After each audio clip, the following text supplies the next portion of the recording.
Quick announcement before we get into this week's episode. We are talking about how to draft the Turbo Cube this week, which is one of the cubes that's going to be on offer at CubeCon in just a few weeks. If you didn't get a chance to buy a pass for CubeCon when they were on sale this summer, there is an opportunity to get in last minute. There is an interest form we're going to link in the show notes where there will be an opportunity to buy last minute passes. So if you really want to go and you didn't get a chance to buy your pass, check out that link in the show notes. Now enjoy a particularly embarrassing intro.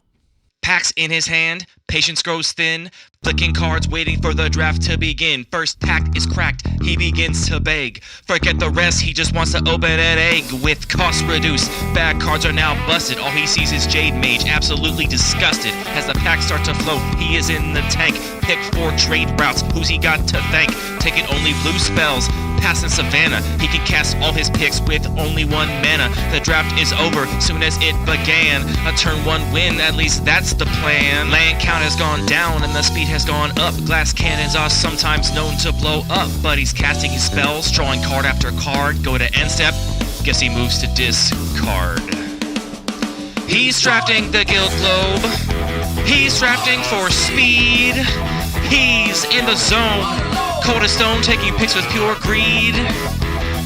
Prophetic Prism, Chromatic Sphere, Kaleidostone, Jack-o'-lantern, Terraria, and Maze-Bind Tome. He's drafting the Guild Globe.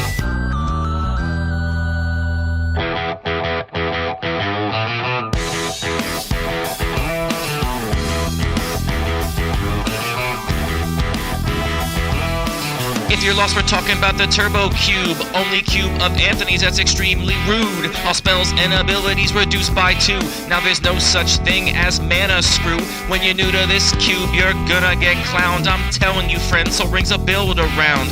Still, some cards are mediocre. No white main lion, but there is a stone cloak. Land count has gone down and the speed has gone up. Glass cannons are sometimes known to blow up, but he's casting his spells, drawing card after card. Go to end step, guess he moves to discard.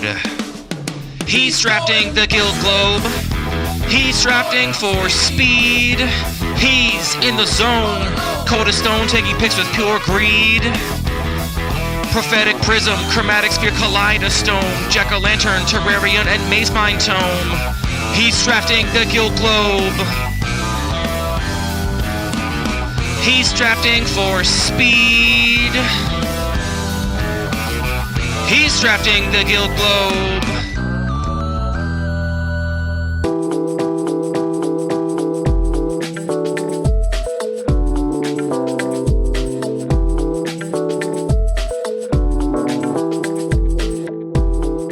Hello, and welcome to Lucky Paper Radio.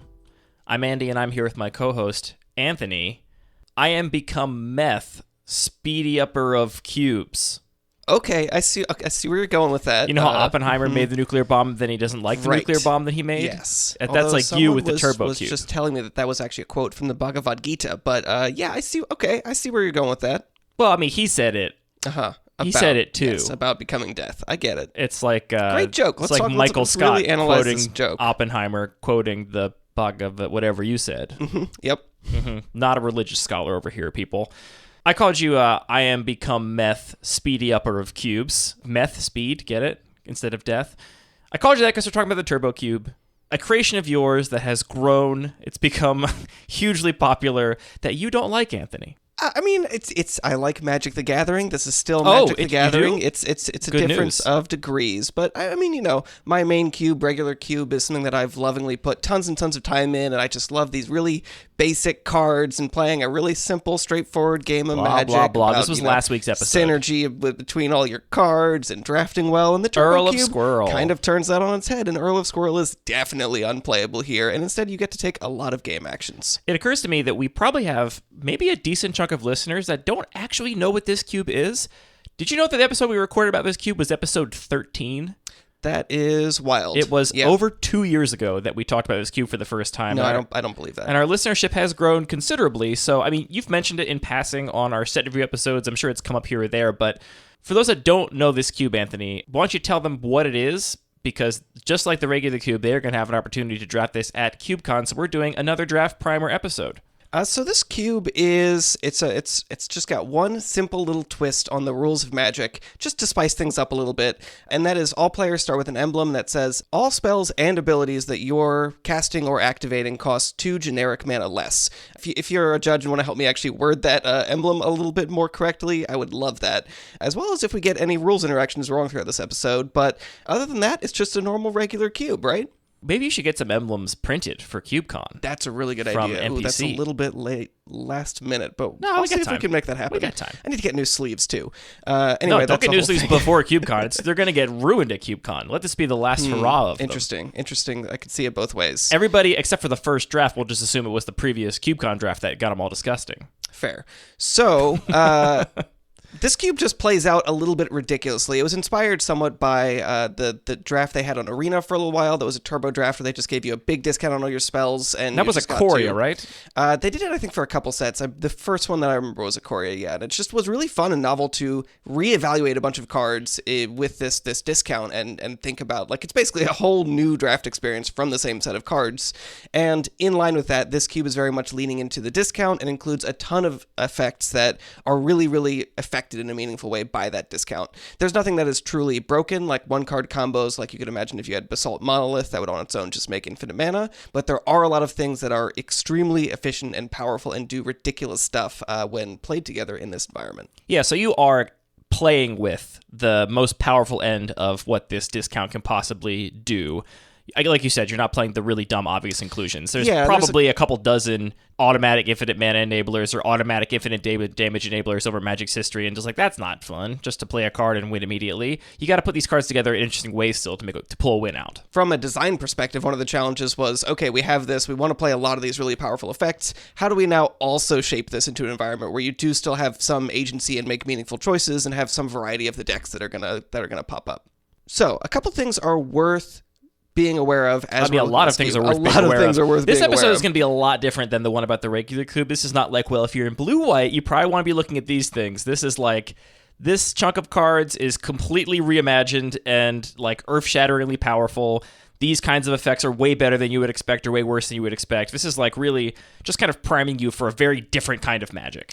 Yeah, and I hope that we can give you that kind of primer because I think that will be especially valuable in this environment. I feel like we've seen a lot of people when they approach this, they kind of have a little bit of a roller coaster in terms of how much fun they're having with the cube, where they'll start the draft, they'll be like, oh my god, all these cards are just totally busted. Like, my deck is going to be insane because it's That's full the of all problem. these That's the problem. Is really- everyone comes out of the draft thinking they drafted a busted deck because they're looking at how powerful it's going to be without really understanding how powerful the environment can truly be. Right. I mean, which is the whole thing, I think, about cube design is the power level of the cards matters relative to each other. And that works in the regular cube where we're saying we're powering down a lot of the effects, but it still just matters how these effects stack up together. Here, we're powering everything up, and again, that's all that matters. It doesn't matter how much your card is completely broken in half compared to how the card normally functions. It matters how it functions in that environment. So I feel like we've seen a lot of people draft their deck. They're really excited, and the expression after their opponent's first turn is very different and much more downcast. But then I think most people, by the end of the draft, Are we both just picturing Patrick? I am definitely picturing Patrick, but a couple of people, other people have had this exact experience. And then after the draft, they're thinking, well, I got steamrolled. I did not understand what this environment was about, but now I really want to draft it again because I've seen what my opponents were able to do with this. So hopefully we can sort of get you to experience that optimal second draft with this episode. But maybe I a would little definitely faster. recommend, I would say try and draft this cube at CubeCon if you're going to be there twice, because the second time will be a very different experience. Yeah, and I think it's actually going to be really interesting to see how different this is with people that are playing it for the first time. Because whenever we draft this cube, which is less often than the regular cube, partially because you don't like it as much. It is fun occasionally. It's fun every once in a while, but it definitely is. It's an intense experience. Compared to my notes on the regular cube from last week, I'm much less confident I have a like holistic grasp That's on another what is great possible point in this to mention, environment. yeah. So I'm much more willing to accept that like people are going to do totally unforeseen things or draft a deck I'd never seen before and be really successful with it. That said, I think there's still a lot of information we can impart to you listening to this episode. But whenever we draft this, it's always some combination of people that have drafted it a bunch, like you and I, and somebody or a couple people that are new. And so we always have that like high contrast in most of our draft pods. And I gotta say, it does really change, like sitting next to somebody who's new changes the kind of cards you get to put in your deck, because they will oftentimes overlook a really powerful card because they don't quite understand how the how those cards interacted in the space. So I feel like pods at CubeCon specifically, with presumably all players that have never actually played this cube, are going to be really interesting. Yeah, for sure. So I do think we should go over the rules a little bit and how some of these actually play out. So all spells and abilities that you're casting or activating cost 2 generic mana less. This only discounts generic mana, so if you have a thing that costs 1 and a green, it's only going to take off that 1. You're still going to have to pay a green mana. So 1 and a green and 2 and a green are effectively the exact same mana cost in this environment. Absolutely. And if something costs 3 and a green, you're still going to have to pay... Until your opponent plays a Thalia, then it kind of matters. Right, but that's actually a great point. So Thalia, Guardian of Thraben, which adds 1 mana to all spells, your discount does still apply to that. So if you're going to cast a Chromatic Sphere, which normally costs 1, you add the additional costs and then remove the reduced cost, and you'll end up at something that still costs an effective 0. And again, if you're a judge and we're getting these rules wrong, please feel free to reach out and correct me, but I'm pretty sure that part we got on lockdown. That makes sense to me, certainly, but I'm not a judge. Some other quirks, it doesn't discount Phyrexian mana. You can still pay the 2 life, so you can make things not cost any mana, but it will not remove Phyrexian mana from the cost. It doesn't change the converted mana value of cards, which is relevant for a few things like Tribute Mage that fetches an artifact with mana value of 2, or Epic Downfall, which cares about destroying things of a certain size.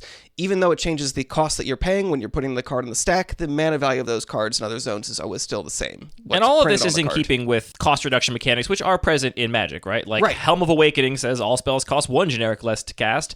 That is half of this emblem minus the activated ability thing. So these are not inconsistent with other effects you might have played with in other contexts. Yeah, I mean, that's honestly one of my favorite parts about this cube. It's just that it's such a great example. Made a really, really drastic change to the way the game works, and the game system fully supports that, and everything just works. I don't think you could do that if you took Monopoly and said, like, we're just going to randomly, like, tweak this number in a huge way. I don't think the game system would support that. And it's that's really one of impressive. The coolest things about Magic, to be honest. Especially considering there's like 28,000 game pieces, and they all still work with this rules change. So critically, it is really important that this effect works on effects that are activated from all zones. So sure, it works when you're casting your spells. It also works on activated abilities on your creatures or artifacts when they're in play. It also works on effects like cycling that are just an activated ability that you activate from your hand. So cycling to generic is now just cycling for free, which you might have a good time with cycling a bunch of cards, and that's a big thing that you can do here. I know there's at least one card, too, with an activated ability in the graveyard, and that also would get reduced. Yep. One thing it doesn't do is reduce the costs of triggered abilities. So there are very few of these. Drakehaven might actually be the only one currently in the list because it is a little bit confusing, but I think that card's kind of cool here, specifically because it doesn't say pay this cost, do a thing. It says whenever something happens, you can then pay that cost. It doesn't reduce that. It also doesn't Not an activated ability, even though it is an ability that is mana, activated, kind of, triggered. But it's actually triggered, not activated. So be mindful of that. Another thing it doesn't reduce is if your opponent plays spells that ask you to pay some mana, so not attacks that's adding additional cost, but if it says counter target spell unless you pay 3 mana, you do still have to pay the full 3, which is interesting and makes a lot of weird, junky counter spells that you won't remember from one weird draft format very relevant in this environment. I think you should talk a little bit, too, about the kinds of cards that get a lot better, because I remember in the early days of the Turbo Cube, you were looking at all kinds of expensive cards, right? Like now a 6-drop only costs 4 mana. Like how good can that possibly be? And you very quickly realize that actually the best things are just 3 drops that are 2 generic mana and 1 pip of any color. Absolutely. That's a really easy trap to fall into, and goes back to the fact that it's really the relative change in power level that matters, not the power level that's changed on any one individual card. Sure, if you take Elspeth Sun's Champion and say, let's make this cost 4 mana, that card's insane now. It's like, it's a totally busted card, but you're essentially shaving a third of the mana cost off of this 6 mana spell, whereas if you take a 3 mana spell and cut it down to 1 mana, you're cutting it into a third. So it's such a bigger escalation of difference. And obviously it comes down to the way cards are costed. Sure, there's some 3 mana spells that just are not very powerful, but if you imagine Wizards of the Coast designing these 2 cards and making a 6-drop have a proportionate amount of power level to a 3-drop, we are tweaking that in a way that those relative values scale up on the cheaper spells much, much more. Yeah, and that can be felt when you, on turn 3, get to cast 3 3-drops. Yeah, I'm pretending right now for a minute that you don't have a bunch of mana on turn 1 just to make us a little simpler. but yeah, you can imagine multi-spelling with 3 drops for 1 mana instead is a lot better than just getting to cast Elspeth a couple turns early. Right, so the cube is very much leaning into this and playing just a lot of cards that are powerful in this environment with the special rules, which means there's a lot of cards that cost 2 generic mana and 1 colored pip, or just 2 generic mana. There are a couple that are just 1 and a colored pip that are, disproportionately powerful spells. Turns out Snapcaster Mage is still a pretty powerful magic card, and there are very, very few that just the discount doesn't reward at all.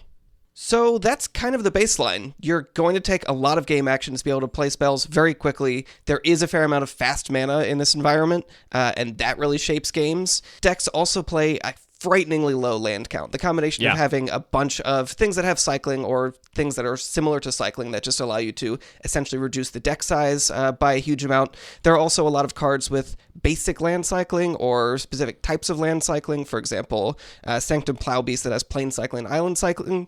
These cards are essentially now just fetch lands because you don't have to pay that 2 mana. You can just fetch one of your basics or a dual land even. So these turn into fetch lands. So all of that added up, and the fact that your deck is going to be extremely low curving because most of your spells cost 1 or 0 mana means that you're likely to play like 5 to 7 lands, depending on how you slice it, potentially even a lot lower. Yeah, and honestly, I think the other big factor there is that games do not last very many turns. Yeah, great You point. do not need your 3rd or 4th land drop. The game might be over by then, so you really only need to make sure you hit your first 2 is what I would say is you need those, and then beyond that, you might not even need lands anymore. There are a very small number of cards that do, even after the discount, cost more than 1 mana, so there's some powerful things. We'll get into individual cards later, but you can cast Oko Thief of Grounds for 2 mana. Do I recommend it? Probably not. Yeah. Be really mindful of that cost. I feel like Oko is in here as a performance art piece.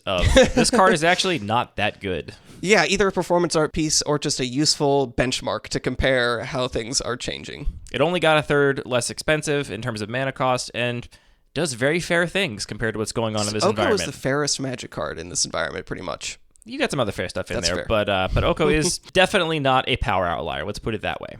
So another quirk of this environment, specifically because of the way that the draft works and the fact that you have such a low land count, this cube is actually a little bit bigger in terms of what you're drafting. You're going to be drafting 4 packs of 13 cards, which again just means you're not totally scraping for playables, but a lot of that pool is still going to make it into your deck because you're still playing a 40-card deck, even though a lot of these cards are going to be in it.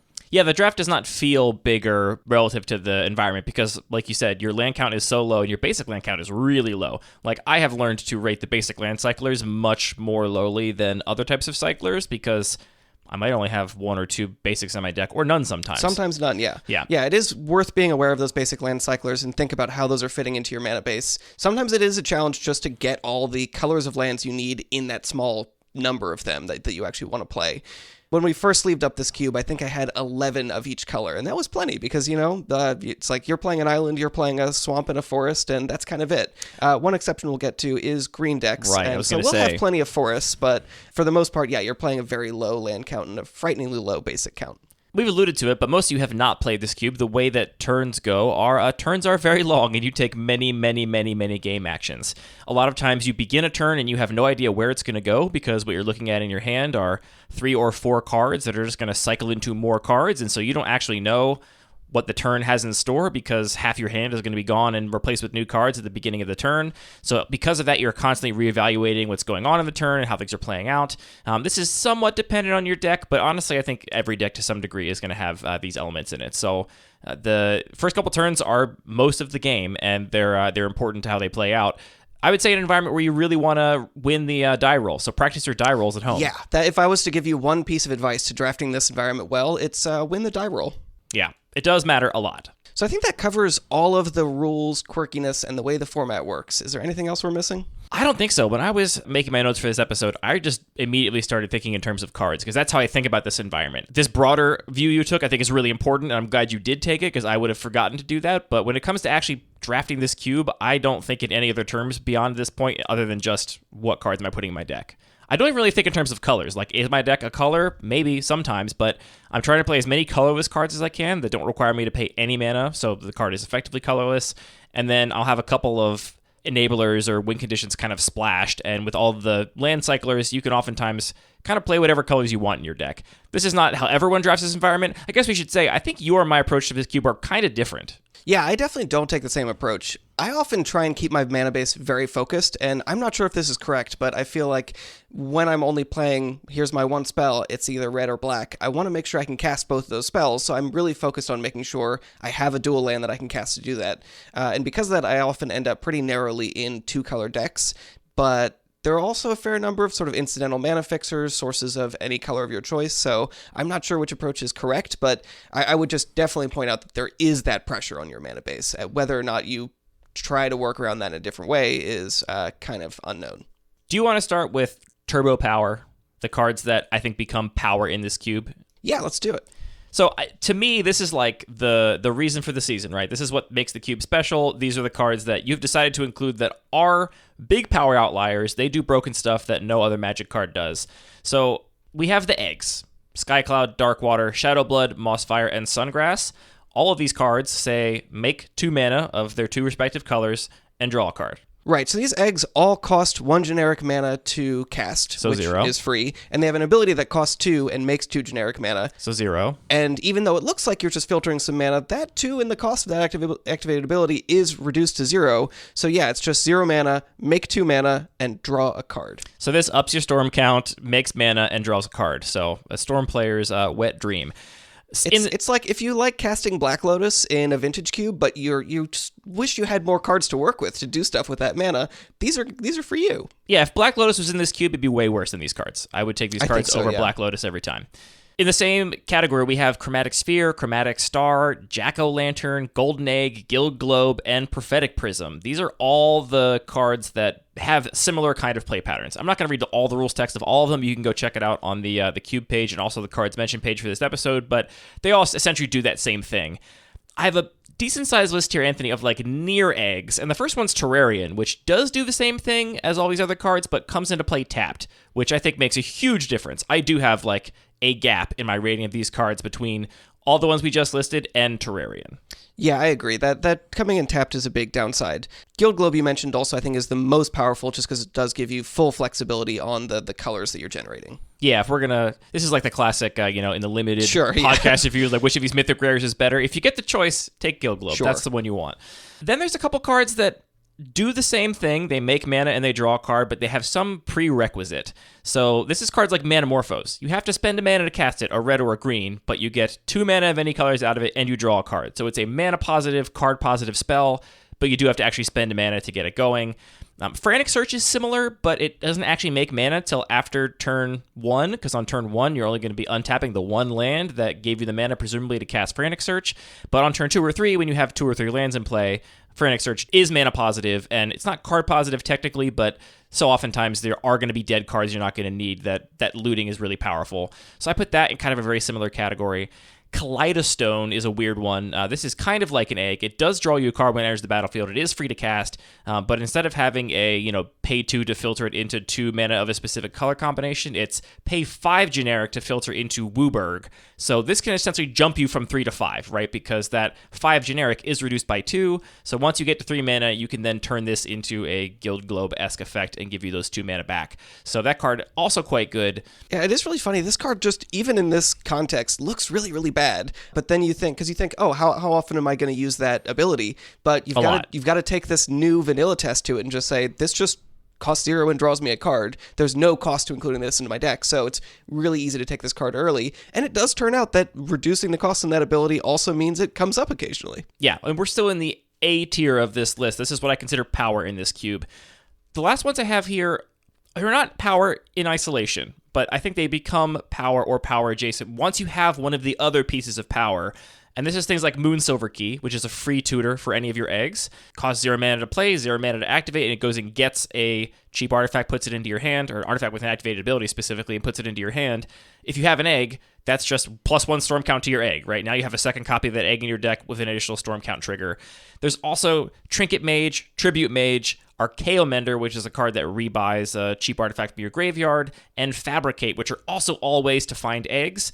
They do cost a mana, but a lot of these eggs are actually giving you 2 mana back, so this can still be a mana positive chain, right? To Tribute Mage for your Guild Globe is still mana positive. You paid the blue to get that Tribute Mage on the stack, but then when you get that Guild Globe and put it in play, you're going to draw another card, and you're going to get 2 mana of any color out of it. So that's my full list of, like, A tier turbo power. When I'm drafting this cube, these are the cards I want to see in my opening pack. Yeah, and these are cards that definitely define the format in that they, we're really leaning into the turbo-ness of you're just turboing through your deck and getting to a bunch of stuff very quickly. They are obviously high picks, and hopefully everybody at the table is taking them highly. So it's not like your deck is going to be absolutely full of them, but there are a lot of them. So you will hopefully have a couple, and especially with those effects like you mentioned, like Tribute Mage, can give your deck just some more redundancy and have those effects available.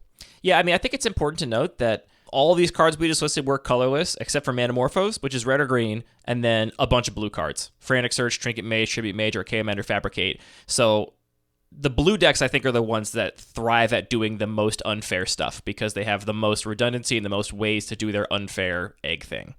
So I think that's the most important category of cards to be aware of. They are defining to this environment, and this is the one category we explain to people when they're new to the cube. We're like, take a second look. These are power. Take a second look at anything that says make mana draw a card, like look at it and think about whether or not that's just a free cantripping ritual.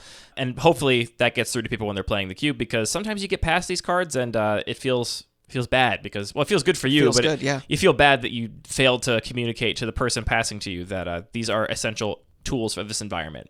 Did you go through and count exactly how many cards you would take over a turbo power card of the ones we just listed in this cube? Because I did. I went through the entire cube, and I have the number of how many cards I would take over them. Pack one, pick one. If I had to guess, I would say maybe 6 cards, and it probably depends on the day that you ask. Oh, wow. Okay. My exact number is literally I wonder if we 6. have the same list. There's going to be some... We're getting into the area now where I think people that are experienced drafting this cube will probably disagree a little bit on exactly how these cards shake out, but I have 6 cards I will very happily pack one, pick one over power, and they are Monastery Mentor, Psy Maverick Thopterist, Teferi's Tutelage, Saheeli Sublime Artificer, Retrofitter Foundry, and Aetherflux Reservoir. 5 of these 6 are just cards that turn into a very fast clock and a very scary win condition if you are doing all of the broken, unfair stuff that we just listed amongst the A tier of the broken cards in this cube. If you have your Monastery Mentor in play and you're, playing a bunch of these cantripping eggs and just drawing more cards and making more mana, every single time you're spinning out another Monk with Prowess, and as soon as you can attack with those cards, they're gonna die, pretty much. Same with Psy, same with Saheeli, same with Aetherflux Reservoir, and Teferi's Tutelage is a little weird, but same thing. It's a win condition because so many of these effects are gonna draw a card, and you could very quickly just mill your opponent out. We've definitely seen turn 1 mill wins in this cube off of back of Teferi's Tutelage. Yeah, my list would be very similar. I would actually put Teferi's Tutelage maybe highest there, just because that is one of the most effective and scariest win conditions. It really just can end the game on turn 1. Same with Aetherflux Reservoir. This card, again, it costs 4 generic mana, so you're paying full 2 for it, but it is a legitimate win condition, especially if you've built your deck to, storm off as much as possible. I would also put Mystic Redaction in this category. It's maybe a little bit less powerful than Teferi's Tutelage, but still very effective. Saheeli I'm a little bit lower on just because it's only making 1/1s and it does cost 2 colored mana, but it's definitely in the same ballpark. Do you agree on Retrofitter Foundry? I think this is the most controversial inclusion in this S+ tier here. It's really tough. If the criteria is would you take this over an egg, I think the answer is no. But this is the card that I most want to open aside from those eggs, I think, because it's just a legit win condition on its own, and it's extremely powerful. It is a little bit slower than some of these other effects. It's a lot slower, yeah. It doesn't go infinite with itself. If you want to do the thing, you do put 1 mana in per cycle to start generating a bunch of tokens, but once you have a little bit of mana, you can activate this quite a few times, and you get some flexibility in terms of the kinds of tokens you're making. We're, again, talking about differences of minor degrees. Yeah, I think this card is not necessarily as good of a win condition in the unfair decks, though I will say I do like having a mana sink in this environment because we just listed a lot of ways to generate mana, and it is entirely possible. Like I said, you start a turn not knowing where it's going to go. I've definitely ended turns and just had 4 mana burn off because it's I went crazy, did a bunch of things, but then I had nothing else to spend this mana on. Storm counter of here's the storm count, here's how much red mana, here's how much green mana I have, and yet then you just say go. Yeah, this is nowhere near as efficient a win condition as your Monastery Mentors or your Psy or whatever, but if you do have some extra mana and you are casting all these extra spells, you can make a army pretty quickly with this thing. It's more fair, and I think there's a good argument to be made that if you are trying to draft the best possible deck, you want to be doing things that are as unfair as possible, but I think this is worth mentioning here because it is right up there in the egg territory for me, and something I will sometimes pick over an egg. Something else I know is going to be contentious, but I would still put in this category of, win conditions that don't take a lot of support to really make them work is Urza, Lord High Artificer. It does take some more work. I think players are in pretty different places on this, but it's a card that I'm excited to play here, so. It is fun. It does a lot in this environment for sure. I think it's in the very powerful but below eggs for me pretty solidly, which is the next category I have here, interestingly, which is all of these cards. And so I should note, too, that one of my conditions for taking a card over an egg is that it is a literal win condition. It will win the game with the rules text on that card, which Urza will not, right? Urza will make a bunch of mana, and maybe I guess you can win the game by attacking 12, with your one big construct, but I don't count that as a win condition. If I'm looking at my deck, I would probably count that as like an enabler or something. If I look at Monastery Mentor, Side, Tutelage, those are all win condition with a capital W. And I think the reason these are such high picks is that there's not that many of these kinds of cards, right? I mean, what you're doing in this cube is very unique. You're casting largely a bunch of artifacts and colorless spells. So, like, Young Pyromancer is not a payoff for this. You're not casting a bunch of instants and sorceries. So if you look across Magic's history, this is kind of all you really get in terms of cards that are powerful enough that have this kind of snowballing, very fast clock win condition. And so there's only 6 of these. We listed, 20-some cards amongst the eggs and egg-adjacent and egg-tutor cards. So the fact that there's only 6 of these, that's why I take them so highly, because I would love to have one of these in my deck. Totally. And there are a lot of other cards and things happening in this environment and sort of more narrow thematic decks you can draft, but these are specifically the things that are, if you're doing the most powerful, most just broken thing you can do in this environment, these are the win conditions you really need, and you do need to have a win condition because otherwise your opponent's going to have one first. I think this is maybe where you and I differ on our approach to the environment. I always want to be doing the unfair thing. I want to be, but it's hard. Everybody else wants to do it. I have not been convinced of the, we'll talk about, I'm sure, this, green Jade Mage deck and the, Hate Bears deck. I did force Hate Bears once off a pretty lackluster pack 1, pick 1, and I ended up with kind of the nut Hate Bears deck. If you look through the list, I had basically everything you could want, and the deck was insane when I was on the play. And when I was on the draw, I basically could never beat any kind of unfair deck because they set up way too much on turn 1 for me before I could get down any kind of prison piece that it was kind of very difficult to actually win. So if I'm sitting down to draft this cube... You didn't take the key piece of advice. Yes, I did. I didn't win the roll. You're right. How could I? So if I'm sitting down to draft this cube, my approach is I am going to be trying desperately to do the most unfair thing. And I just think it's the best way to win, frankly. I think if you look at the 3-0s of this list historically, it's never a fair deck. Fair in big air quotes, because fair is very different here, but it's never your green deck or your Hate Bears deck. It's always somebody that got to do the most unfair thing. And we know exactly who that somebody is. Allison, if you're listening, you're rude. You ruined Patrick's day when he drafted this cube for the first time. Ugh. Time crime Andy, you know me, etc., etc. I just gotta say, we recorded this episode before we played a draft this week of the Turbo Cube, and of course, Allison 3-0'd, and of course, Allison 3-0'd with the most insufferably frustrating deck that takes the longest possible turns and then kills you in the slowest, most convoluted way. So a prophetic shout out to Allison, who is by far the MVP of this cube. She will not be at CubeCon, so you may rest easy. You will not have to suffer the same fate I did this past Tuesday. All right, my next category here is stuff that is it's just nipping at the heels of eggs. So again, we have those 6 cards. Maybe I think you're right. Mystic Redaction is a card I just missed. So 6, 7 cards we take over power. We have power in this context. Then we have these cards that are right below those cards. And so this is a longer list, but I think Urza's in this list, like you said. Card is very powerful. It does a lot of stuff. I put Paradoxical Outcome and Windfall, and we'll get to a couple other wheel style effects here, cards that draw a ton of cards. Card advantage can sometimes be a choke point on a unfair deck. That's a great point, yeah. There's tons of cycling. There's tons of cantripping, 1-for-1 card replacement. But I definitely had the experience early on playing this cube where I built a pretty unfair deck with lots of cantrips, and then I had too many lands in my first version of my deck, and I had a turn where I went off, and then I had 8 lands in my hand and nothing else. And I was like, cool, I drew all the lands in my deck. Now what do I do? Well, you should have drafted Trade Routes, obviously, but barring that. That's the next card on my list here. Excellent. Trade Routes is also a really, really powerful effect that just says All your lands have cycling now, and the cycling is free. So if you ever draw lands you don't want, you just turn that into more cards. That is well worth the 1 blue mana investment, I think. Not to mention the bouncing lands back to your hand mode, which does come up. And there has been some issues with this card in the past. Thassa's Oracle was in the cube very briefly, and with trade routes, and you could very easily mulligan towards trade routes, was just like a turn 1 guaranteed win.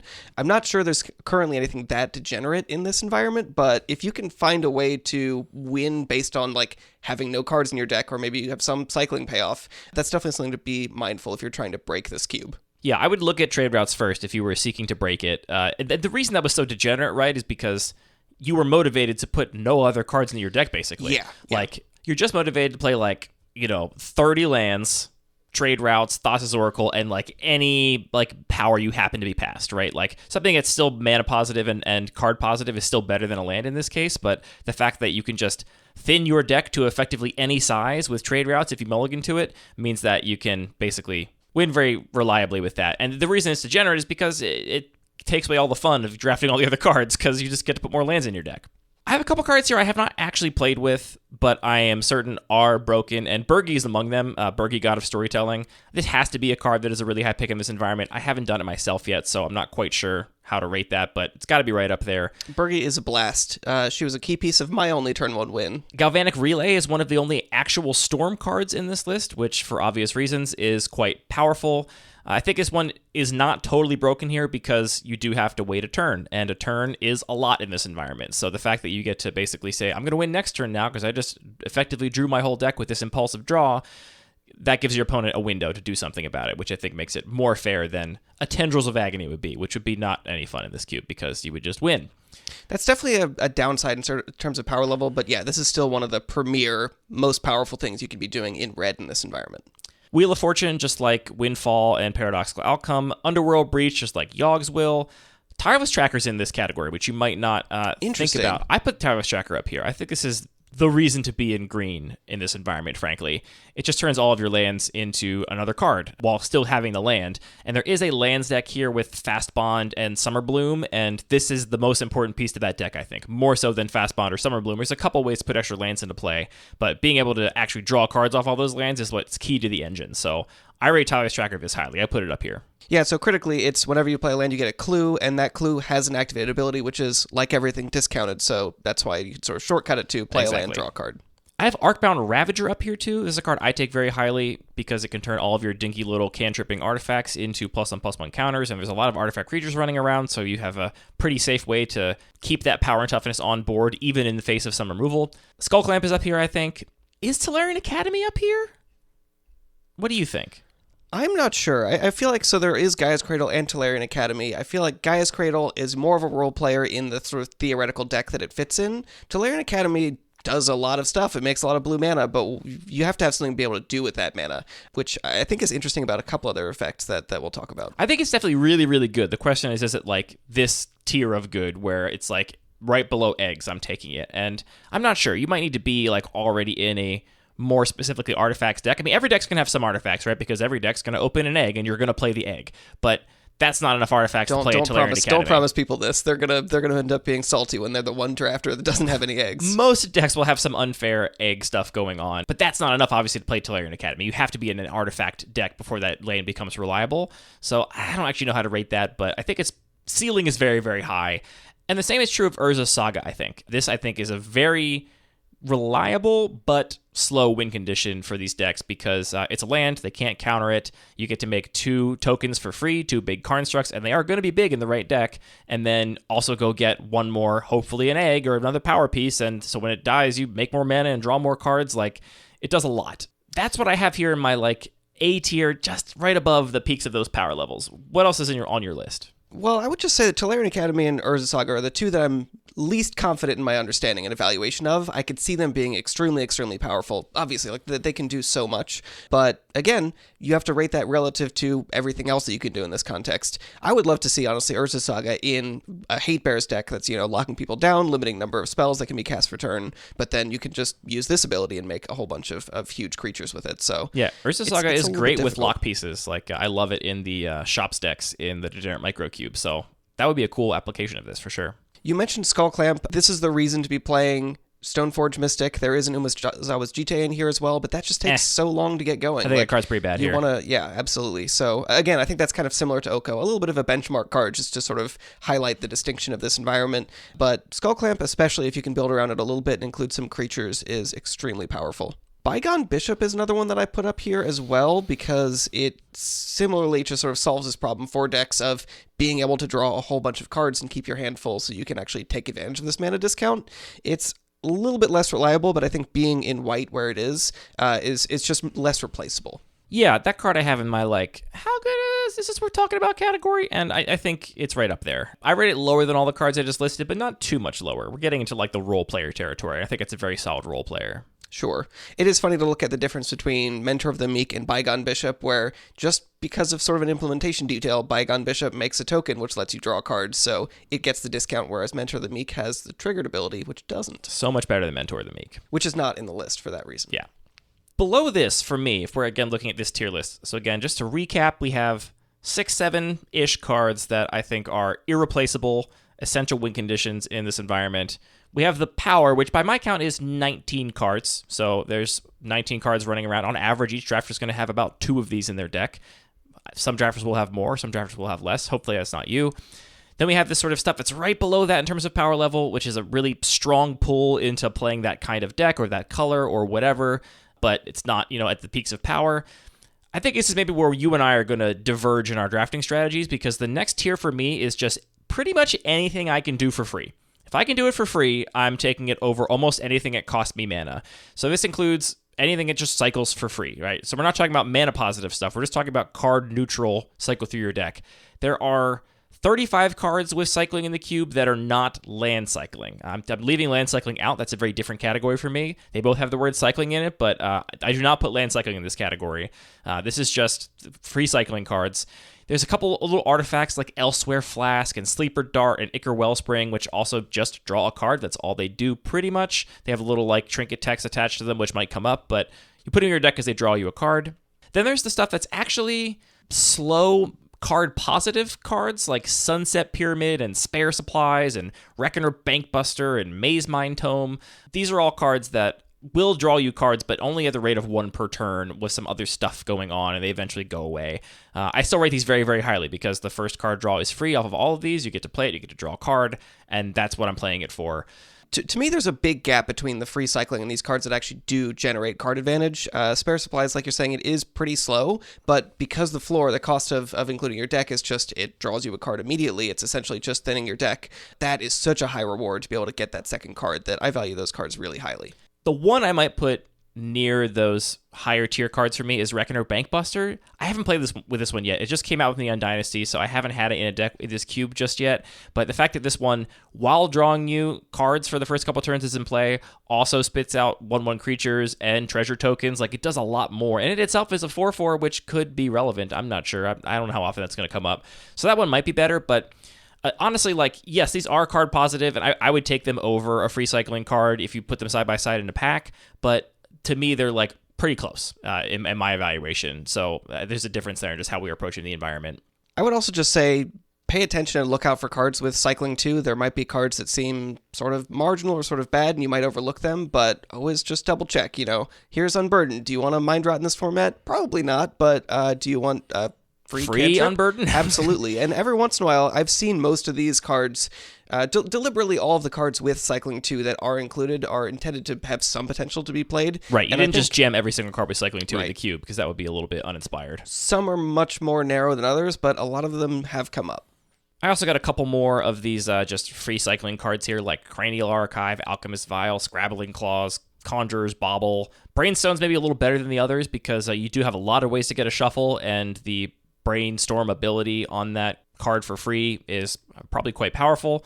Then we're still in the same tier for me. These are kind of unordered. Then we have free mana, anything that produces mana and is free. Now, these are maybe not as good as people originally think. These are essentially Moxen, right? Like Mindstone is a Moxen. Guardian Idols and Enter the Battlefield tap Moxen. Mimic is a card we've seen here too. It's only a Lotus Petal. It makes mana once, but still quite good.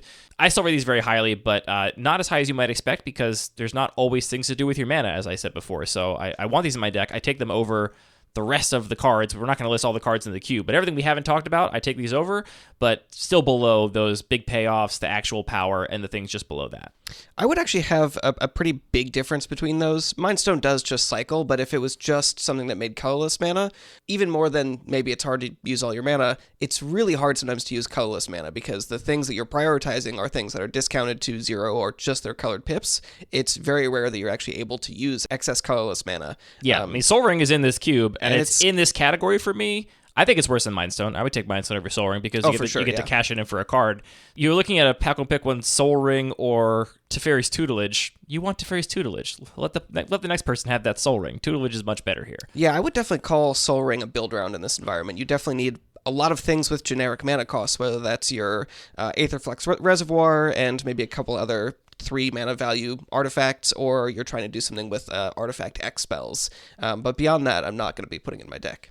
Oh, I am putting it in my deck for sure. It's free. Anything I can do for free, I'm putting in my deck. Like, I'm also just putting free creatures in my deck, right? Like, my deck is doing a supposedly unfair thing. I'm also just totally jamming Vault Scourge, Steel Overseer, Spellskite, Scrap Heap Scrounger. Like, get all these cards in my deck. They're all free, and free is this is how I approach the environment. I always want to do stuff for free. I think it's really powerful. So that's where I definitely diverge a little bit, where I'm not going to be playing a lot of those cards unless I feel like they're supported, unless I'm trying to play a proactive deck that wants to get creatures in play. Otherwise, I just don't know how effective they are. Sure, it's free, but do I want some random 2/1 flyer? Well, the reason I want it is because I'm casting a spell for free, and that's going to trigger my Psy or whatever. That's true, but again, I think that would be a reason to do it. Like that justifies. And my point is, that's what I'm always drafting to in this environment. Fair. Unless I'm specifically testing another deck, that's the deck I always want to draft. Do you put the crystals in the same category? They are free cyclers, so I feel like those are obviously a thing you're always going to play. But I think the fact that you can also just play them to set up a big next turn actually makes them quite a bit higher in this group of cycling cards for me. It's funny. I put them just with the rest of the free cyclers, and I don't think I've ever played a crystal. I just always cycle them. I can't think of a time I've ever actually cast a crystal. Usually you cycle them. I would say it's at least, for me, probably 60% or more that you cycle them. Yeah. So I've never actually cast them, I'm pretty sure. But if you're doing something a little slower, maybe it does make sense. But for me, it's like, oh, good. I get to draw more cards. This is great. And if you do cast it, it does give you back that mana right away because they enter untapped. You can tap it for colored mana. Right. So it's free to cast. It's either free in terms of mana or free in terms of cards all the time. You just get to choose what resource you're interested in. Yeah. Which I think that modality actually makes them quite powerful. Though mana neutral things are not hard to come by. So it's the card draw things. And I guess if we want to get like a little more detail within this tier, I do definitely put the artifact cantrippers above the free cyclers because a lot of the things we mentioned as the big payoffs are not going to trigger any cycling a card. Cycling a card is not casting a spell. You're not going to trigger your Monastery Mentor or your Psy. So the Cranial Archives and Alchemist Vials and Conjurer's Baubles of the world are actually, I think, a notch higher on this tier list for me than anything it just says cycling 2. That's a great point. They do work with Mystic Redaction and Ominous Seas if you're interested in doing that. But and Teferi's Tutelage. Be aware of the specific kinds of enablers. I guess, during the draft, you want to be aware of what the possibilities are and that those are slightly different effects. But then as you're drafting your deck and playing your games, then you can start thinking about what specific strategy you have and making sure you pay attention to do the things actually trigger the things you want to do. Like you can definitely take a lot of game actions and not up your storm count as much as you thought you did. Yeah, for sure. And then the last category here, this is actually like the lowest of the free things for me, and that's anything that is a land cycler. And there's literally things with land cycling. There's both basic land cycling in the cube, and there's also basic typed land cycling, like your plane cycling or swamp cycling. There's also Mycosynth Wellspring, Ecologist Terrarium, Armillary Sphere, Wayfarer's Bauble, Expedition Map, Environmental Sciences. All of these just say, go get a land for free. Expedition Map probably the best among them, because if you did end up with Tolarian Academy or whatever, that's a free copy of your Tolarian Academy, or very importantly, the ones that can cycle for one of the cycling lands, because the cycling duels are in here, essentially become cyclers, right? Become modal, where you can either get a land or you can go just draw another card and take more game actions. Right, so if your swamp cycling goes and gets your fetid pools, and then you cycle your fetid pools, you essentially just cycled that card that swamp cycled. So Those are pretty high. The like Wayfarers, Baubles, and Armillary Spheres of the world, and the actual basic land cycling cards like your Sylvan Reclamations, those are the lowest on this list for me, and I've come down on them significantly from where I was originally because, again, the game's going to be like 2 or 3 turns long, so you really just have them as a land in your deck, and you want one of them in your opening hand, so you have a land on the first turn of the game. But beyond that, they're kind of dead cards because you can't often cast them, and cycling them for a land often does nothing. Yeah, I mean, Armillary Sphere to me, I think, is one of the biggest delta between how broken it looked to me initially when we built this cube and how broken it feels. Yeah. Which is not very much. It's like free, no mana, get 2 basic lands, but for all the reasons about why I really value the dual lands and land cyclers that can fetch the dual lands to make my mana work better, and the fact that I'm going to have a very small basic count, often at the end of the draft, looking at deck building, it's like, well, I can't fit enough basics in this deck that I'm comfortable playing this. So definitely I'm a lot lower on that. And just to mention trade routes one more time, trade routes in your deck makes these cards a lot better because you actually can cycle all of those lands you get. So your Armillary Sphere does actually become Divination, which could be cool if you get to pull that off. That is cool. I like that. After that, Anthony, all the rest of the cards are in a very similar slurry for me. And I'm sure I missed a couple cards here. I'm sure there's some things that are standouts that I overlooked. But beyond that, it's like, that's what I want my deck to consist of. And then whatever else is in there is kind of incidental as far as I'm concerned. I don't draft this environment archetypally like you do, but I know you do draft this environment more archetypally, so do you want to talk about some of the more interesting decks that can come together when drafted properly? Yeah, so a lot of this is a little bit speculative because we have limited playtest experience and the cube's evolved a little bit, so some things have been bolstered a little bit and we're not necessarily really sure how they play out, but I'd love to see more people. This is one of the things I'd love to see from CubeCon is just more people trying these more diverse strategies. I mean, none of these cards are duds. It has to be said, right? Like, right. They're all quite good. Like, I'm overlooking card like Wood Elves, which is 1 mana, get a 1/1, and also get a land from your library into play. Like, that's a really good card, but it's just a little bit below all the other stuff that I've already talked about. Totally. Well, let's start looking at green a little bit, because I think Wood Elves is really good to point out that it gets you a forest untapped. And this is true of a lot of the sort of ramp package that's in green. We have Harrow, we have Nature's Lore. A lot of these things, if it comes into play untapped, can really enable some broken chaining together of a bunch of cards. And this is why Tireless Tracker is such a big, important card for me in green. It is like the reason to be in green, in my opinion, in this environment. And we've more recently added some additional cards to try and support this, like we talked about Fast Bond and Summer Bloom. There's also Oracle of Moldiah and Azusa, so it's definitely a lot of ways you can get a lot of extra land drops. And then what are you going to do with all this mana in green? Well, you're going to cast Jade Mage, which... Oh, you can hear the smile on his face, I'm sure. It just says green mana, make a Saproling. And so thinking about this a little bit from a design perspective, how to make some kind of green ramp package, which seems really fun in this context, work is difficult because, again, your big, huge things get a discount, but that discount isn't super impactful. And even then, just casting your one big thing just feels kind of lackluster. So I really like Jade Mage as a payoff for this green deck because it lets you go super wide, use all of your mana super efficiently, no matter how much mana you have. It's also weirdly just difficult to replace. There aren't a lot of similar effects that just say, like, 1 mana, do a thing. So there's actually 3 copies of Jade Mage just to try and make that work. The one thing you break Singleton on in the entire cube, correct? It's worth... Well, there are some duplicates on lands as well. So yeah, this green deck is, I think, different than the other decks in the cube because it plays a lot more lands because you really need lands to be able to hit those land drops. It's not that the game is going to last many more turns, ideally. You're still going to win very quickly, but you need lands in your deck for all these cards to do what they say on the tin, especially your, like, Summer Blooms, right? Summer Bloom doesn't do anything if you don't have any lands in hand, so... Especially if a lot of the things that you're thinking of as lands are actually cycling cards and cards that are going to go get more lands from your library. Yeah, and this is one of the decks that I think can play the fewest artifacts in a cube that I think is largely dominated and defined by artifacts. For sure. One other payoff for this is Assault Formation. This, again, looks kind of dorky, but essentially says 1 mana, your whole team gets +1/+1, which I haven't seen this pan out very much, but I think is potentially a legitimate win condition for a green deck.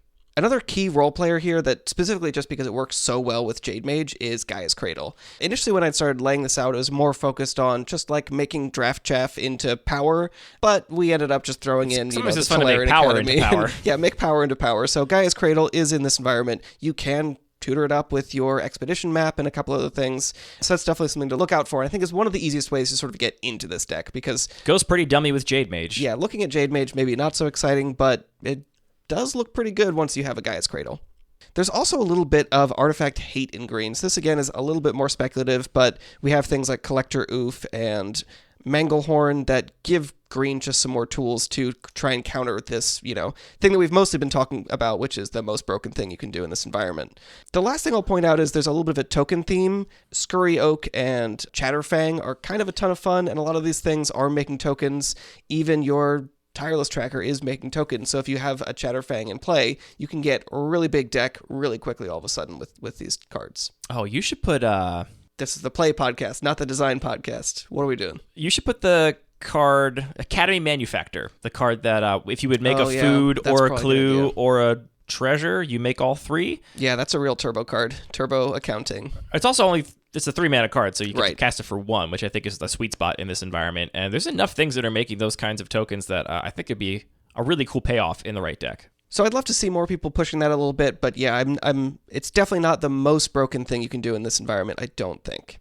Another thing that's a little bit more thematic that I've been trying to bolster more recently is a little bit of a Hate Bear style deck, which you've mentioned, mostly focused in white, although you could definitely combine it with some of the interactive elements from green as well, which is just a lot of cards that tax your opponent, that prevent card draw, that prevent casting multiple spells a turn, things like that. These Hate Bears are really, really effective against the unfair decks. Like I had drafted this Hate Bears deck, and I think I had a really good version of it, and Archon of Emeria was just one of the best cards I could possibly have, because your hand is full of all these free cycling cards, and now you can only cast 1 a turn, and so you can't even find your answer, because finding your answer involves casting a spell, and you're slowed down by a turn because your lands enter the battlefield tapped if they're non-basic. That was, I think, one of the better Hate Bears I had. And there's a lot of little hate creatures that similarly just kind of shut things off, right? Thalia or Glow Rider, if you're depending on being able to cast these spells for free, and now they cost 1, that is so difference. Much worse than going from 1 to 2 or 2 to 3 or whatever. It slows your deck down by so much. I mean, imagine if you had a 2-mana spell that you were sort of thinking of your land in your hand because it was going to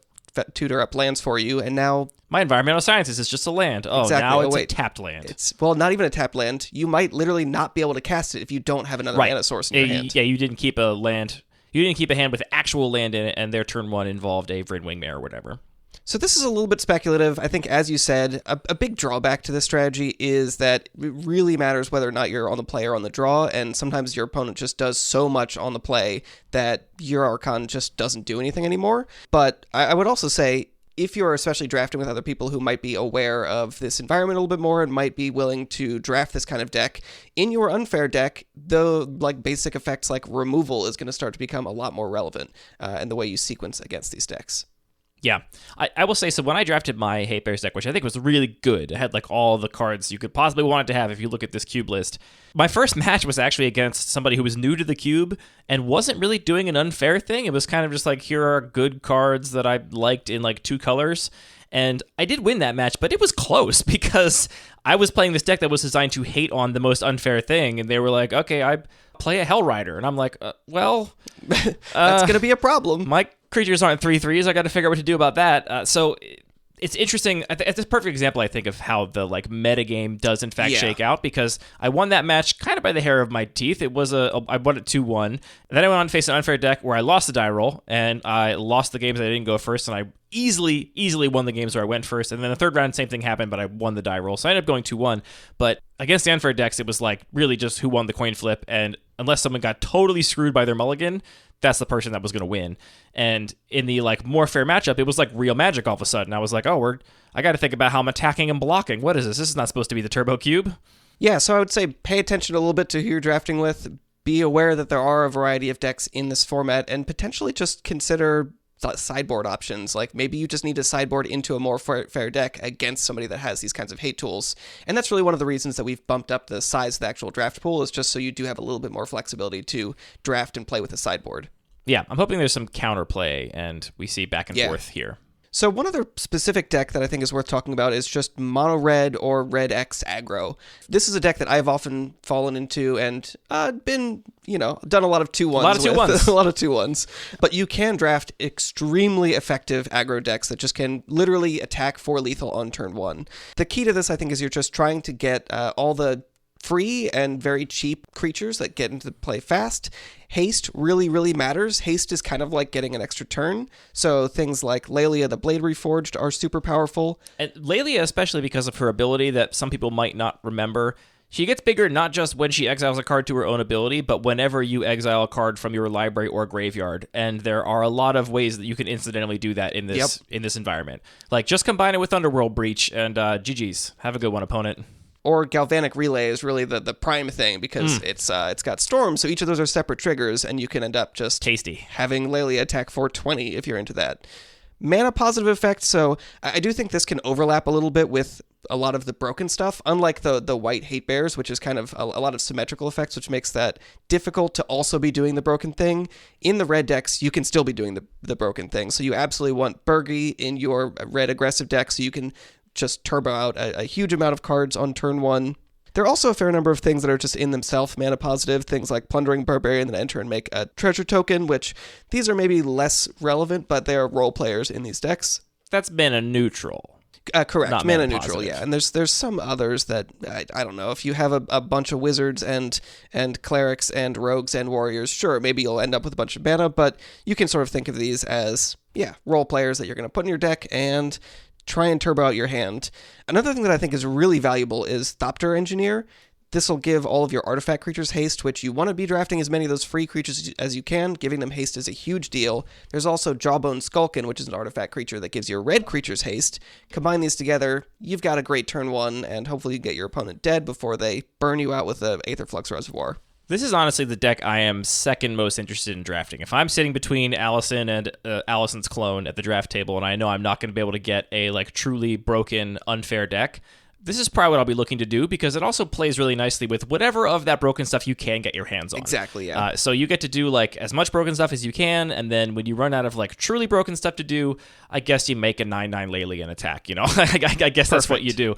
This deck can definitely be very, very scary. And like you said, you have one on turn 1 by attacking for lethal. So that's fair magic, baby. You attack. You attack. Totally fair magic. Did that turn also involve Burgi and a Wheel of Fortune and Galvanic Relay? Yes, it did. Totally fair attacking for lethal turn 1. Mm-hmm. Subira, I think, is another huge role player here. This is just one that both gives you a lot of evasion, which we talk about how reach is important in the slow grindy games of the regular cube a lot. I feel like it's also very important here as well. She also generates a lot of card advantage. So this is a key card which I think gets overlooked and is one of the things that's going to pull me into a red aggro deck.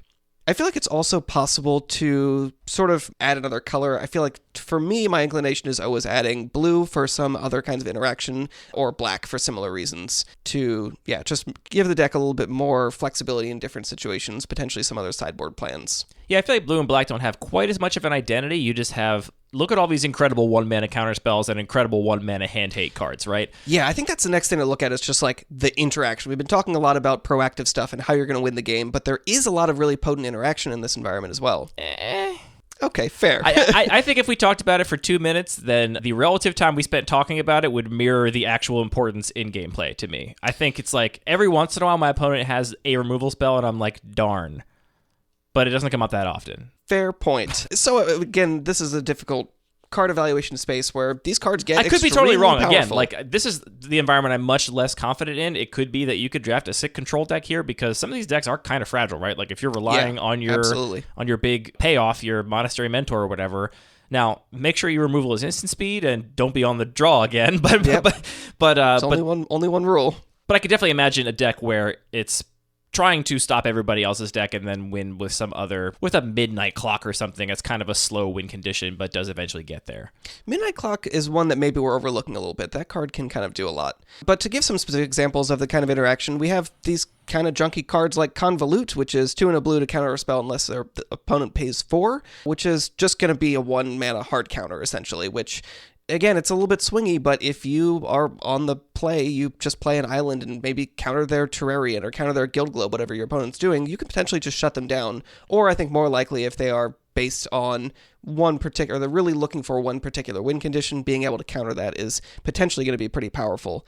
In black, similarly, we have things like Obnixilus's Cruelty and Mythos of Nethroi, which are just going to be 1-mana hard removal, which is going to take care of most things. So I definitely think that there is potential for a lot of counterplay there, but again, the timing is tricky, so I don't know if I can give good advice on how to really play with those, but I feel, especially in like the aggressive decks, having access to some amount of removal. Similarly, in red, there's just a lot of weird draft cards that end up being pretty powerful. Things like Flame Spill, which is going to be 1 mana to deal 4 to anything, and a couple of the similar things, so there's some efficient options in most of those colors.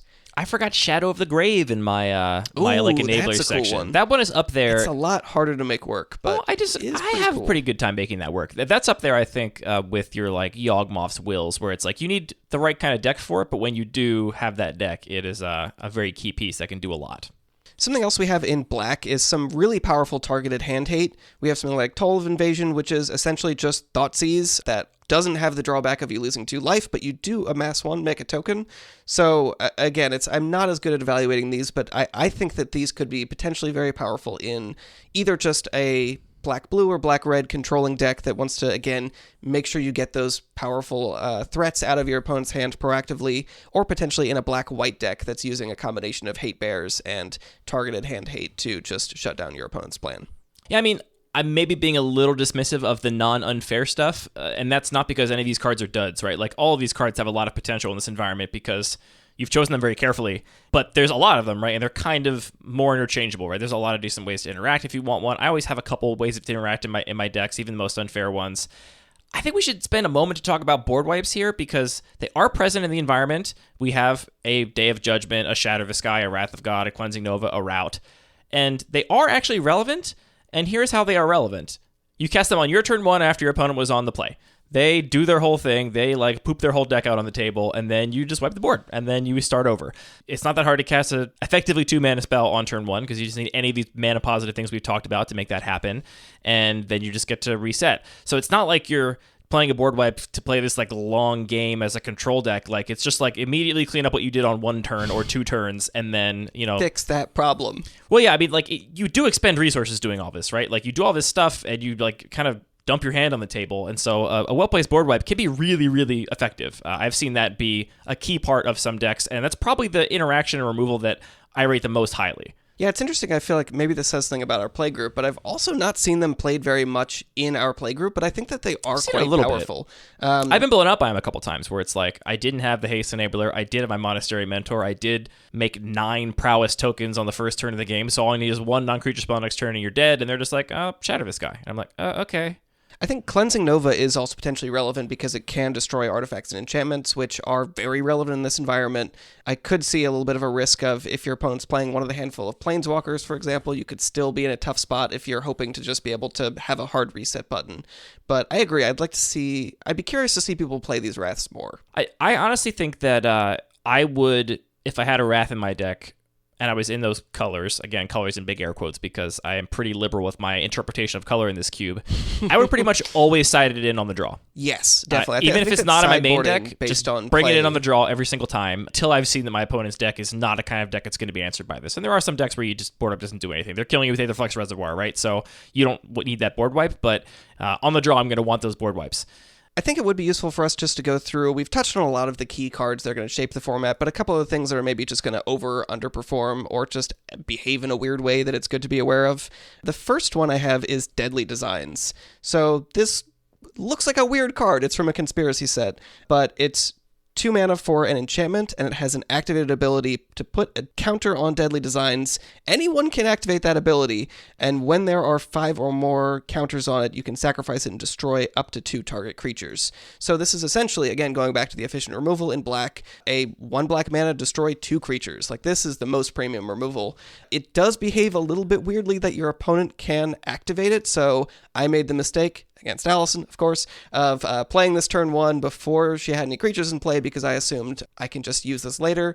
But your opponent can activate this and force you to just pop it off. You're not forced to destroy your own creature. It's up to 2 creatures, but this card might not work the way that you think it does, but it's worth being aware of because it is extremely powerful. Yeah, I would say this is not premium removal for me because of that thing you just said, and because you have to play at sorcery speed. It is sorcery speed. So it's weird.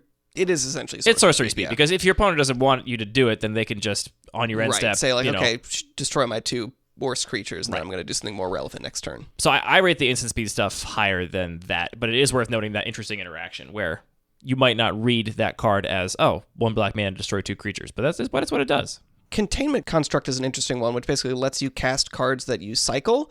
I think this card is actually worse than it looks, but still fairly relevant. It's most powerful with the crystals, if you have a couple of those. But a lot of the cycling cards, it's still going to be difficult to have the mana cost to be able to both cycle and then play them. But again, this is still a 2 mana, or a free 2/1, so maybe in just a deck that's caring about getting as many artifacts in play, you might still want to play that. I think this could be very, very good in the right deck, but you do need the right deck for it. But like I said, it's a free creature, so I'm taking it over almost anything but the most powerful cards. Here's a weird one. Myr Superior. 2 mana for a 5/6, but spend only mana produced by creatures to cast Myr Superior.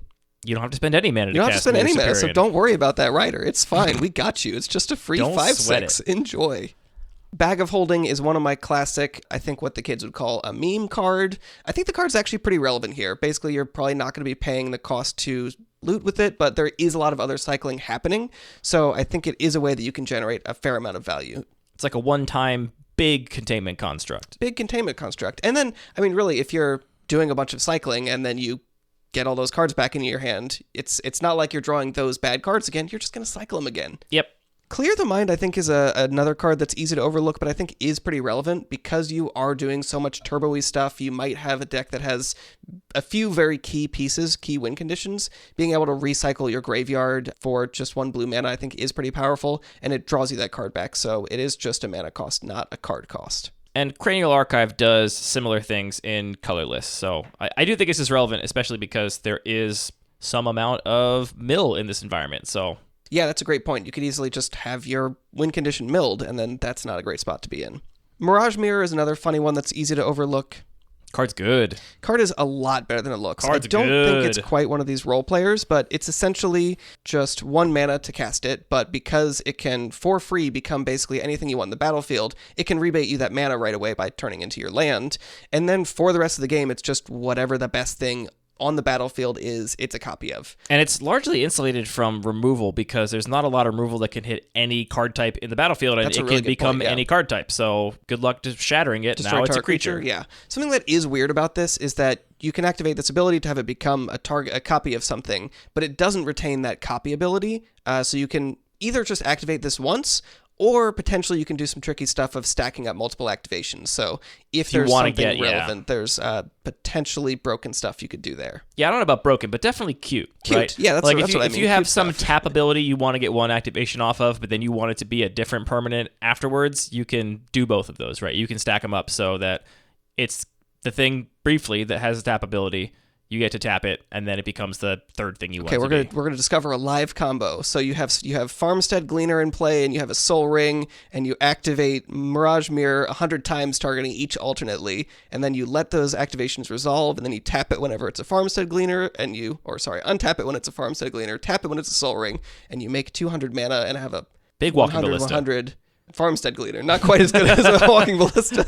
I was saying you could use the mana on something, but you could just use it on Farmstead Gleaner. Oh yeah, then you use that mana on... yeah, I meant to cast the walking ballista. Yeah. You forgot to do it. Oops. No, you still got that mana. Your mana pool, you're all good.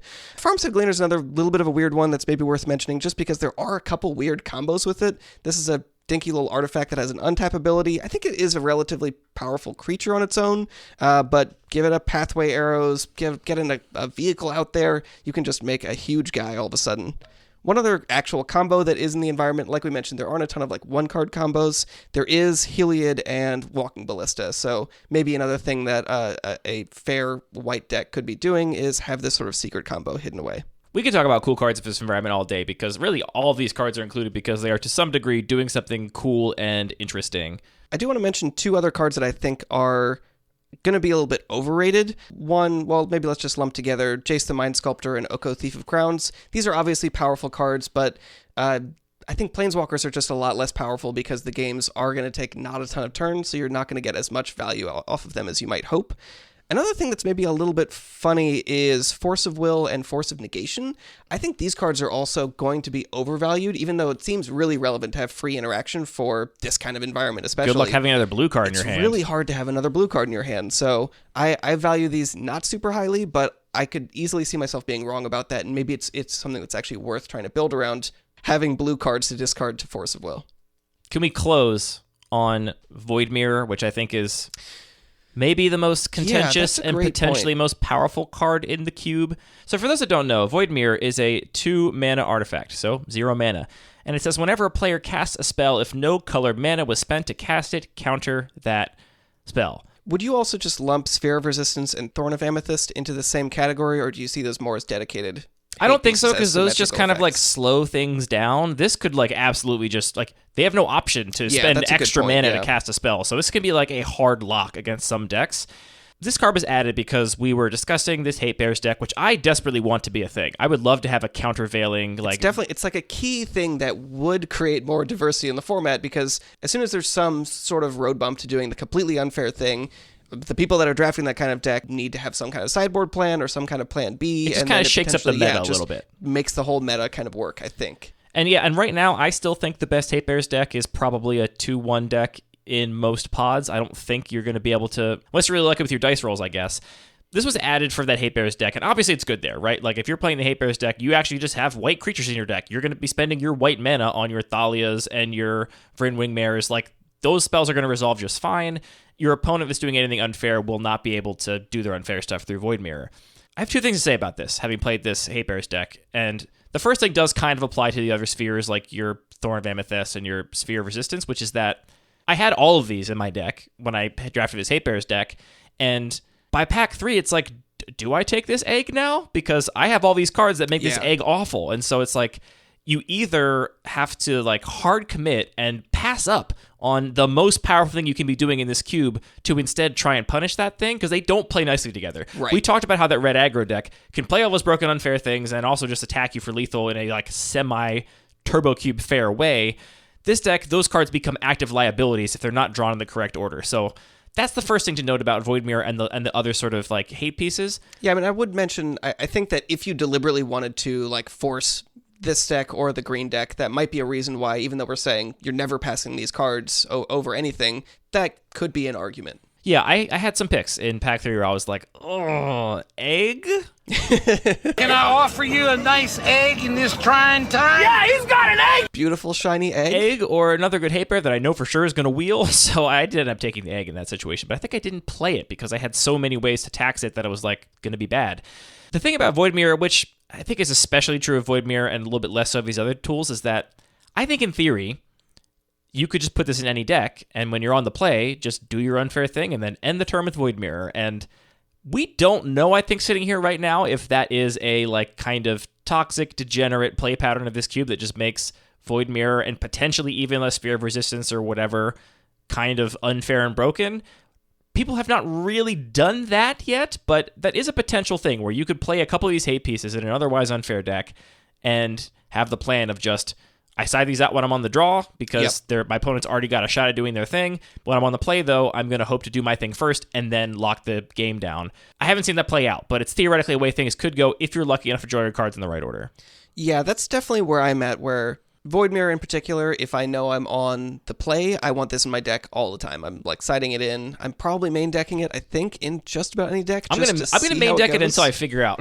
That's for science. I'm main decking this card if I have a chance to. But yeah, that's definitely what I'm most worried about for CubeCon is, does it turn out that these cards are just completely make the format about who wins the dice roll, which I would like it not to be, but yeah, you mentioned you were worried about the regular cube being broken. I don't think you should be worried about that. Maybe you should be worried about this cube being broken. This one you actually maybe should be worried about. I'm really curious to see what happens here. I do think I hope that the difference is here, I hope people are looking for, expecting a certain kind of experience, which is something to go weird and wild and us all to explore this really novel format. I feel like there's a lot more forgiveness that can be given to me of if this format's kind of broken. No one's going to be mad. No one's going to be mad at you. Here's what I think.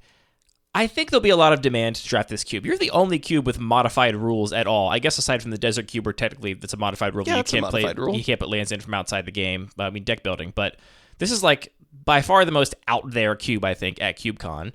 I think there'll be a lot of people that want to draft it. And as I understand it, don't quote me on this, but I believe the way they're doing the pods is people get to choose what they want to play and then are sorted based on preferences depending on how much they've gotten, what they wanted in previous sort of sessions, which I think will mean that it's going to be really hard to draft this cube twice. If there's enough people that want to play it, I think they're going to favor people getting to play it once over you getting to play it twice. If we just get nothing but people drafting this cube for the first time all weekend, that'll be a really interesting outcome. Yeah, I mean, you can always play it again. Just show up to Baltimore, bring snacks, and we'll draft it again. Yeah, or, invite us over to your Airbnb after the venue closes, and we'll turbo cube at 2 a.m.